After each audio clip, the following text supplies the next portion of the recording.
Hey there, amazing learners! Welcome back to our enlightening voyage through people, problems and ambitions. Today we're diving into a linguistic adventure, advice and opinions, should and ought to. Let's unlock the grammar magic.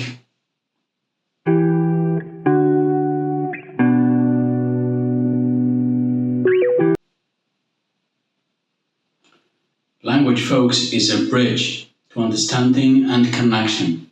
When we give advice or opinions, we're building that bridge. Let's explore two awesome tools, should and ought to. Imagine should as a compass, guiding your choices. It's like a friendly nudge suggesting a course of action that seems wise. It's not an order, but a thoughtful suggestion. On the other hand, ought to is like a moral compass. It implies a sense of duty or responsibility. When you ought to do something, it's a commitment to what's right. So, how do you decide which to use?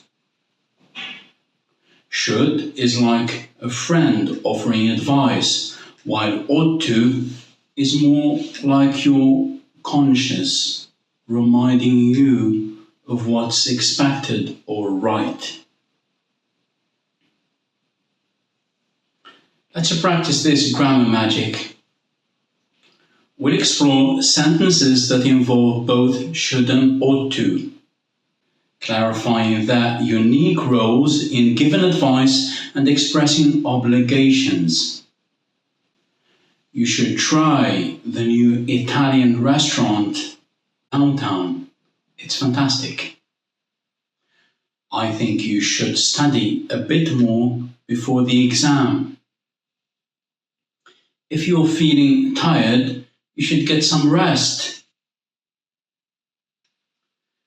You ought to apologize for what you said. It wasn't nice. Employees ought to arrive at work on time as a matter of professional responsibility. We ought to respect the environment by reducing our plastic usage. If you want to improve your health, you should exercise regularly. You ought to pay your bills on time. It's your financial responsibility.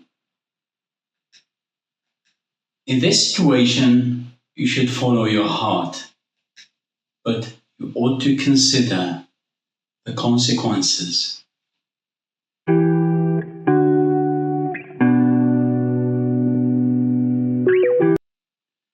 Well, my language wizards, we've now mastered the art of giving advice and opinions using should and ought to.